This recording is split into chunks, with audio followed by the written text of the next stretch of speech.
तो भारत में कोई फूड बिजनेस शुरू करने का सोच रहे हैं, बहुत बढ़िया। लेकिन फिर सामने आती है FSSAI की पहेली, है ना। भाई कौन सा लाइसेंस चाहिए, कैसे मिलेगा, ये सब सवाल दिमाग में घूमते हैं।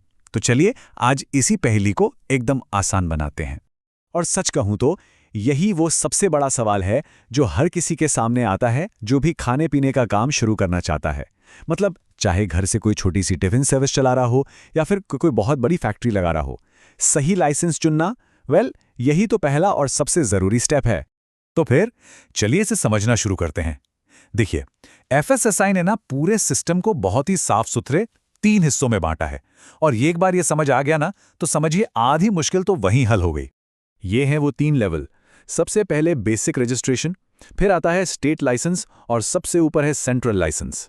इसे ना एक पिरामिड की तरह समझिए, जहां हर लेवल बिजनेस के साइज और उसके फैलाव को दिखाता है। तो सबसे नीचे से शुरू करते हैं बेसिक रजिस्ट्रेशन।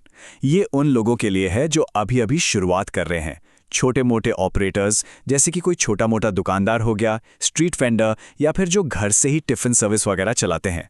ये समझिए कि सिस्टम में घुसने का पहला दरवाजा है। ठीक है, अब एक लेवल ऊपर चलते हैं। ये है स्टेट लाइसेंस। ये उन बिजनेस के लिए हैं जो अब छोटे नहीं रहे, लेकिन अभी पूरे देश में भी नहीं फैले हैं। मिसाल के तौर पर एक मीडियम साइज की मैन्युफैक्चरिंग यूनिट हो गई, या फिर शहर का कोई जाना माना रेस्टोरेंट। और फिर आता है टॉप टियर सेंट्रल लाइसेंस। ये है बड़े खिलाड़ियों के लिए, मतलब बड़े बड़े मैन्युफैक्चरर्स जो बाहर के देशों से फूड प्रोडक्ट्स इंपोर्ट करते हैं, या फिर जो ई-कॉमर्स के जरिए पूरे देश में अपना सामान बेच रहे हैं। इनका ऑपरेशन बहुत बड़े स्केल पर होता है। तो अब आते हैं सबसे जरूरी सवाल पर। वो क्या चीज है जो तय करती है कि किसे कौन सा लाइसेंस चाहिए?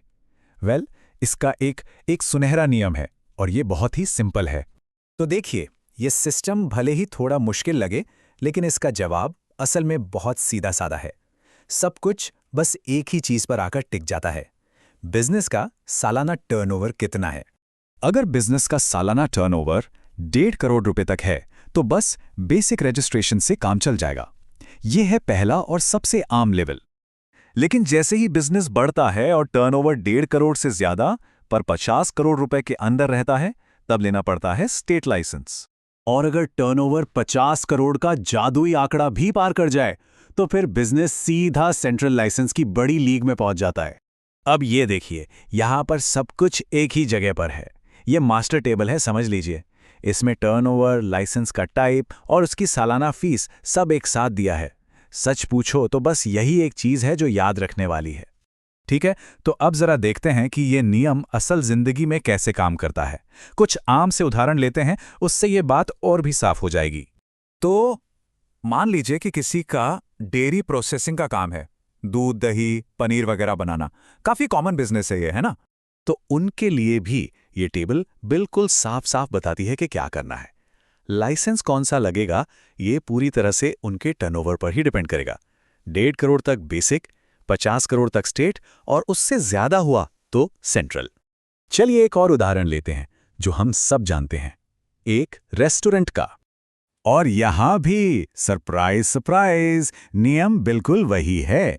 रेस्टोरेंट को कौन सा लाइसेंस चाहिए, इसका फैसला भी सालाना टर्नओवर ही करेगा। इस सिस्टम की यही तो खासियत है, ये हर तरह के बिजनेस पर एक जैसा ही लागू होता है। लेकिन कहानी में एक ट्विस्ट है। जैसा हर नियम के साथ होता है, इसके भी कुछ अपवाद हैं। मतलब कुछ ऐसी सिचुएशंस हैं जहां सिर्फ टर्नओवर से काम नहीं चलता। तो सवाल ये उठता है कि क्या हमेशा सिर्फ सालाना टर्नओवर ही लाइसेंस तय करता है? जवाब है नहीं। कुछ खास तरह के बिजनेस के लिए नियम थोड़े अलग हैं। ये हैं वो बिजनेस जिन्हें टर्नओवर से कोई मतलब नहीं। इन्हें हमेशा, जी हां, हमेशा सेंट्रल लाइसेंस ही लेना पड़ता है। जैसे कि जो लोग फूड इंपोर्ट करते हैं, ई-कॉमर्स वाले, एयरपोर्ट्स या बंदरगाहों पर जिनका बिजनेस है, इन सब का दायरा ही इतना बड़ा है कि ये सीधे सेंट्रल अथॉरिटी के अंडर आते हैं। और होटलों के लिए तो एक और ही अनोखा नियम है।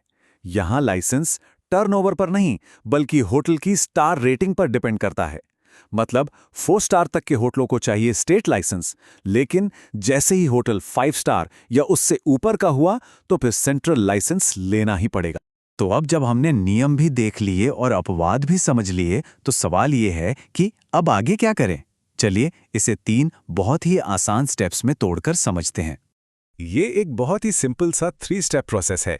पहला, अपने बिजनेस की कैटेगरी को पहचानिए। आप मैन्युफैक्चरर हैं, रिटेलर है या कुछ और। दूसरा, अपना सालाना टर्नओवर पता कीजिए। और तीसरा, बस इन दोनों चीजों को मैच करके सही लाइसेंस चुन लीजिए, बेसिक, स्टेट या फिर सेंट्रल, बस इतना ही। तो अब जब FSSAI के लाइसेंसिंग का पूरा रोड मैप आपके सामने साफ है, तो असली सवाल ये नहीं है कि कौन सा लाइसेंस लेना है।